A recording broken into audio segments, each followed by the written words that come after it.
I'm going to the Predators game, Zena. We got Predators tickets for Christmas.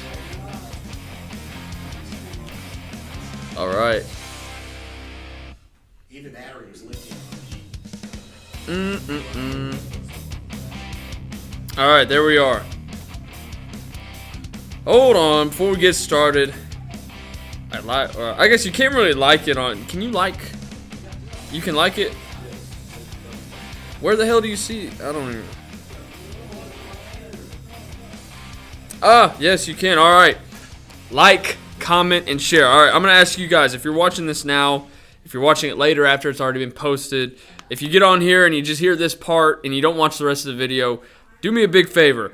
Like the stream, leave a comment, let us know that you were here, and share the stream. The sharing part, share it to Facebook, share it to everywhere. It doesn't matter where it is. Share it to all your social media platforms. You can do that on Facebook. We would greatly appreciate it. And yeah, so let's get started. Welcome to Real Estate 101, where we'd like to come to you with some sort of update on the market. Maybe we're telling you a little bit about what's going on, interest rates, inventory, whatever it may be. We like to bring some sort of value to you as far as real estate goes. So today, what I'm talking about, I'm not taking up too much of your time today, but what I do want to make a really strong point.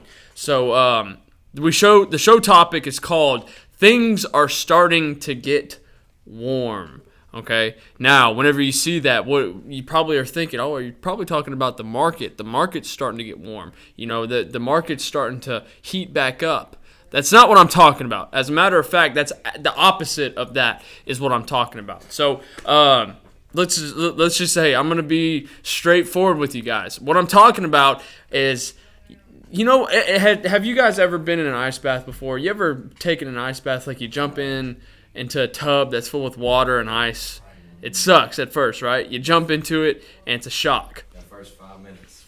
Well, what I'm talking about, this ice bath is an interest rate ice bath. It's like a high interest rate ice bath, like where you get in a hot tub, where it's easy to get in a hot tub. Everybody loves to just kind of slowly get in a hot tub because it feels good, right? Well, the hot tub is about a 3% interest rate. The ice bath is about a 6.5%, 7% interest rate. So people were used to sleeping in the hot tub, right? They fell asleep, they felt good, they were relaxed. Well, now it's ice bath time. We get out of the hot tub and we jump in the ice bath. There's a shock. Everybody's hairs started to rise on their body. It was a shock. Everybody kind of thought, like, damn, this is a real deal. The interest rates are at 6.5%, 7%. And what I mean by things are starting to get warm, I'm talking about this. Whenever you get in an ice bath, your body starts to adapt to the ice. It starts to adapt to the cold, and your body starts to get a little bit warmer. You start to get a little warmer. Well, what we're starting to see is people are starting to get used to this high interest rate dilemma that happened a few months ago.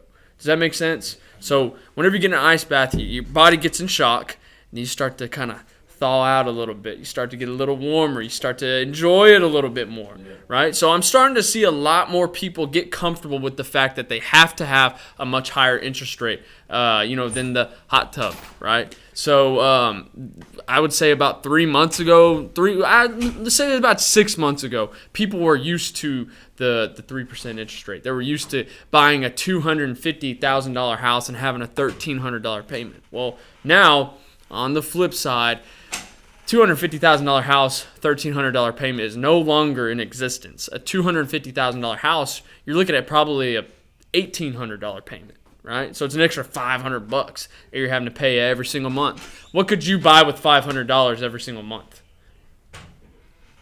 A nice vehicle, groceries. You could maybe save up that $500 every single month and go on a couple trips. You could buy a boat. There's just a bunch of shit that you could buy with $500 a month.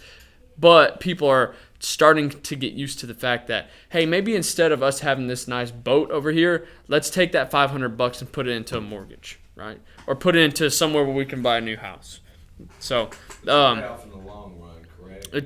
Exactly. Yeah, people are starting to get warm to the fact that, yes, real estate is it's an appreciating asset. Yes, me owning a house is better than renting a house. Yes, there's a lot of tax benefits that happen whenever I own a house, right? People are starting to get used to that fact. And those, I feel like what I'm starting to see, me personally with the clients that I'm dealing with, those are outweighing that $500 extra payment that they're having to make. Would you say people are getting more or less comfortable with the idea of renting nowadays?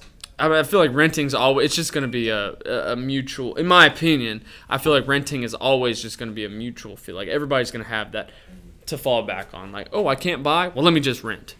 Right? Oh, I can't afford that extra $500 a month. Let me just rent where it's about the same. You know what I mean? They're always going to have that as a cushion to fall back on. So will people be more inclined to rent rather than buying? I'm starting to see a lot more people say, I would much rather buy and put that money into a house rather than renting and wasting it. I'm starting to hear that a lot more now because I feel like people are getting used to the fact that, hey, no matter what, whether if I rent a 3-bedroom apartment, it's probably going to be the same, maybe a little less than a 3-bedroom house, but I'm willing to do that. I'm willing to put that money in a 3-bedroom house. So that's what I'm starting to see. I'm starting to see a lot of willingness. I would say willing. You know, whenever you ask somebody to do something, you can always tell if they're willing to do it or not. You just based off their response, if they're willing to do it. I'm starting to see a lot more willingness in the marketplace right now. And, everybody knows about the interest rates. Everybody knows that things are starting to, they were up for a while. They're starting to tick back down a little bit. They went back up for a bit. And it's a roller coaster right now. You know, things last month were pretty low compared to the 7% interest rate that we had. We're about a 5.5% interest rate. Now they're starting to tick back up. They're about 6 right now. I mean, it's a roller coaster. But I'm starting to see a lot more willingness from buyers, right? So let me ask you guys, I mean, if you were, let's just say you had the option to rent, you had 2 kids, you needed a 3-bedroom place. Would you rather rent an apartment for $1,800 a month or buy a house for, let's just say, $2,500 a month? And it's a nice house. Yes, I would much rather go ahead and buy. Just because the simple fact of, for one, I know that, everything kind of correlates. So if I get locked into a lease and I'm, kind of stuck there, I know when it comes renewal time that things stay the way they are. Guess what? Somebody else has control of whether my monthly payment goes up or not. That's exactly. I was going to bring that up. I hate that you brought it up before me. Yeah, no, it's all right. What I am starting. So Ed just said this. I am always going to be in the dark on whether, if I'm renting right now, I'm always going to be in the dark on whether my landlord can raise the rent or keep it the same where I'm at. So my question to him was, would you rather rent a 3-bedroom house for $1,800 a month or buy a house for $2,500 a month? $2,500 a month, that is. And he brought up a point saying, yeah, the landlord, the person that I'm renting the house from, always has the leverage, right? So whenever you're the owner of the house, that is a locked-in price, okay? No matter what, if you have a $2,500 payment, unless you're just a dumbass, you're going to refinance when the interest rates get a little bit higher. But, I mean, unless something crucial were to happen, that $2,500 payment will always stay the same or be lower from you refinancing at a lower interest rate. It will never go up on you unless, like I said, something were to happen. So renting, you don't have that leverage. You don't have that option. It's always going to be, especially right now, you're always going to be going up in rents. I know right now my apartment that I'm living in, we locked in. It's a 1-bedroom apartment. Listen to this shit. A 1-bedroom apartment where I'm living in Murfreesboro, Tennessee right now. It's like $1,500 a month. And they're about to raise it again after 1 year. It was just renovated. It looks nice. They're about to raise it again, right? And it's probably going to be $1,700 a month. And it's $1,300 plus utilities and all that. It's about $1,500. So $1,300 a month. They're probably going to raise that to $1,500 a month. And plus utilities on $1,500 is about $1,700 a month for a 1-bedroom apartment, Whatever. In reality, I just got a pre-approval for another client of mine. They said that they're buying a house for, I can't remember exactly what the purchase price would be on it, but it was right around $200,000, $225,000. $250,000 even is probably $1,800 a month. You know, and that's right now. That's possible. You can find a $250,000 townhouse or maybe a smaller house that needs a little bit of work that has a nice backyard and stuff like that. You can find that out there for $1,800 a month. Get your closing costs paid for. Maybe get a buy down. You know, there's so many options right now that you could do. I mean, you are never going to have that $1,800 payment go up on you if you own the house. It can only go down from there.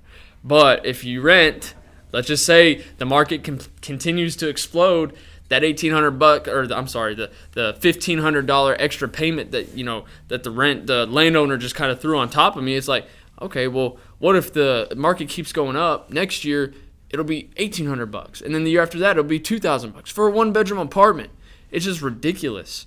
And it's 100% interest. Exactly. Nothing's coming out of that. Like whenever let's just say I wanted to move out 10 years down the road from my rental that I'm leasing, what am I getting out of that?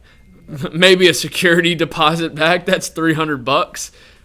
If that, and who really reads the fine print on that? And you're letting somebody else dictate whether or not you get that back. Sure. And then on the flip side, if I were to own a house for 10 years, making that payment that doesn't go up, making that payment that I could, I have full leverage of, what do I do after 10 years whenever I want to sell that and buy something else? Well, let's just say I bought it for $200. It's worth $400 right now. Plus, I've been paying that down 10 years. Maybe I owe $150, $125 on it. I got $275,000 worth of equity right there that I could literally just go buy cash another house for $275 and have no payment at all, right? So that's just a little example. That's best case scenario. There's a lot of factors, kind of drawn into that as well. But just know that right now things are starting to look warmer than they were about 6 months ago, or about 3 months ago, because people are starting to get used to the fact that, okay, even at a higher interest rate, I'm going to be more willing to pay that for that reason that I just said. Because, whenever I rent's going up. Hey, other landlords have to pay interest on that, right? The rates are going up. People that are buying rentals right now, they got to pay more, and that's making the tenants pay more. So at the end of the day, it makes way more sense financially if you are able to buy something rather than renting. And I feel like the times are starting to look a little better for that reason. So that's just my input. That's what I'm starting to see. Do you guys have any questions before we get off here? What would you think the number one reason is that people would rent as opposed to buying? They're not able to. Like, I know hey, straight up, me being transparent, I wasn't able to buy. I wanted to buy a house last year. I think I got approved for like $135,000. It was something very minimal. And there's just no way that I could find something for $135,000 where I want to be. Priced me out, so I was forced to rent.